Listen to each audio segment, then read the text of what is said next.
উপস্থিত আছেন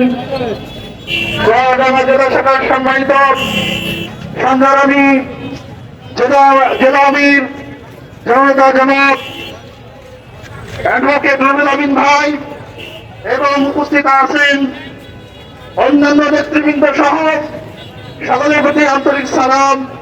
আসসালামু আলাইকুম ওয়া রাহমাতুল্লাহ। লাখ কোটি শুকরিয়া আছে আল্লাহ তাআলার দরবারে যে আল্লাহ রাব্বুল আলামিন আমাদেরকে দীর্ঘ সময় পরে আজকে এই ময়দানে আমরা দাঁড়াতে পেরেছি। এই জন্য আল্লাহ তাআলার দরবারে শুকরিয়া আদায় করছি, সকলে বলছি আলহামদুলিল্লাহ।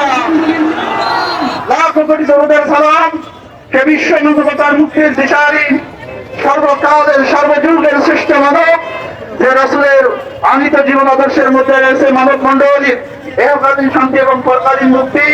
তিনি হলেন বিশ্ব নবী জনাবে মুহাম্মদ রাসূলুল্লাহ। আমরা সকলে বলছি সাল্লাল্লাহু আলাইহি ওয়াসাল্লাম।